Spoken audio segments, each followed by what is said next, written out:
இந்த வீடியோவில் உலகத்தில் டாப் 10 லிஸ்ட்டில் இருக்கக்கூடிய லார்ஜஸ்ட் கம்பெனிஸ், மிகப்பெரிய நிறுவனங்கள் எது என்பதை பற்றி தான் பார்க்க இருக்கிறோம். சேனலுக்கு ஃபெஸ்டடாக வந்திருந்தால் மறக்காமல் சப்ஸ்கிரைப் செஞ்சுக்கோங்க, மற்றவங்களுக்கும் ஷேர் செய்யுங்க, அதிக பயனுள்ளதாக இருக்கும்.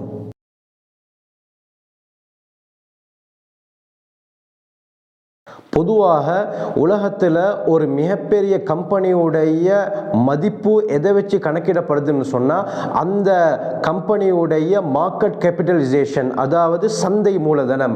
அந்த கம்பெனிக்கு எந்த அளவுக்கு ஷேர்ஸ் இருக்குது, அந்த ஷேர்ஸுடைய பொறுமதி எப்படி, அதுவும் டாலர் அடிப்படையில் அதனுடைய மதிப்பு எவ்வளோ, இதெல்லாம் கணிச்சு தான் அந்த கம்பெனியுடைய முன்னேற்றமும் பின்னடைவும் தங்கியிருக்குது. இந்த அடிப்படையில் 10வது இடத்துல இருக்கக்கூடிய உலகத்தில் மிகப்பெரிய கம்பெனி எதுன்னு பார்த்தா TSMC, Taiwan semiconductor manufacturing company limited என்ற நிறுவனம் தான். இந்த கம்பெனி செமிகண்டக்டர், அதாவது முக்கியமாக இந்த சிப் தயாரிக்கக்கூடிய ஒரு கம்பெனி. இந்த கம்பெனியுடைய CEO CC Wei என்பவர்.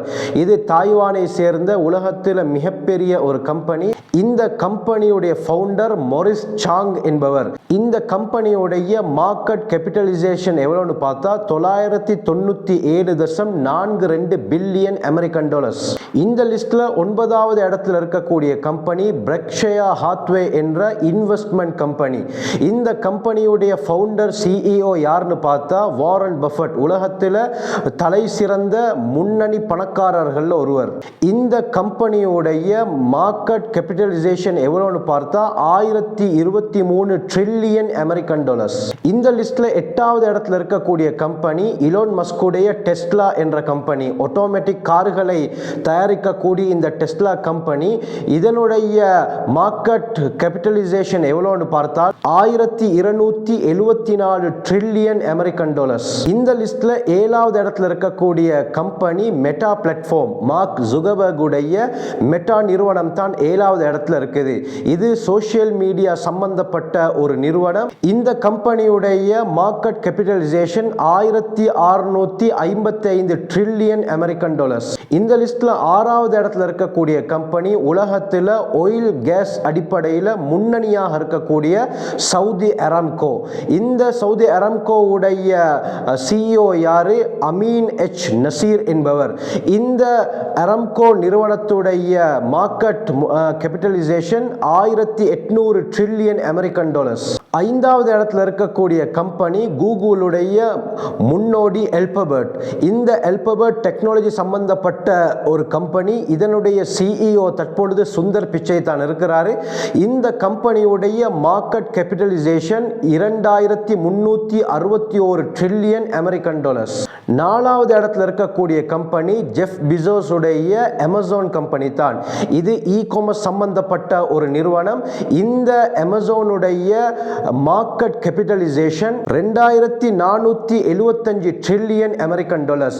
இந்த ஜெஃப் பிசோஸ் தான் தற்பொழுது உலகத்தில் 2வது மிகப்பெரிய பணக்காரராக இருக்கிறார். இந்த லிஸ்ட்ல 3வது இடத்துல இருக்கக்கூடிய கம்பெனி என்விடியா. உலகத்தில் அதிகமாக சிப் தயாரிக்கக்கூடிய கம்பெனி தான் இந்த என்விடியா. இந்த என்விடியாவுடைய CEO யாருன்னு பார்த்தால் தாய்வானை சேர்ந்த ஜென்சன் ஹுவாங்.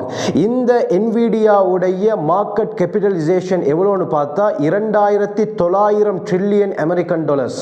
இந்த லிஸ்ட்ல 2வது இடத்துல இருக்கக்கூடிய கம்பெனி பில்கேட்ஸ் உடைய மைக்ரோசாஃப்ட் கம்பெனி தான். இந்த கம்பெனி டெக்னாலஜி சம்பந்தப்பட்ட கம்பெனி. இந்த கம்பெனியுடைய தற்போதைய CEO சத்யா நடல்லா என்பவர். இந்த கம்பெனியுடைய market capitalisation 3230 trillion American dollars. இந்த லிஸ்ட்ல 1வது இடத்துல இருக்கக்கூடிய கம்பெனி, வேர்ல்ட் லார்ஜஸ்ட் கம்பெனி எதுன்னு பார்த்தால் ஆப்பிள் கம்பெனி தான். இந்த ஆப்பிள் கம்பெனி டெக்னாலஜி சம்பந்தப்பட்ட கம்பெனி. இதனுடைய தற்போதைய CEO டிம் குக். இந்த கம்பெனியுடைய market capitalisation 3456 trillion American dollars. இந்த அடிப்படையில் உலகத்தில் முதன்மையான கம்பெனியாக இருப்பது இந்த ஆப்பிள் கம்பெனி தான். எனவே இது போன்ற சுவாரஸ்யமான பல விடயங்களை நீங்கள் அறிந்து கொள்ள வேண்டுமா? எங்களோட சேனலை சப்ஸ்கிரைப் செய்யுங்க, மற்றவங்களுக்கும் ஷேர் செய்யுங்க, அதிக பயனுள்ளதாக இருக்கும்.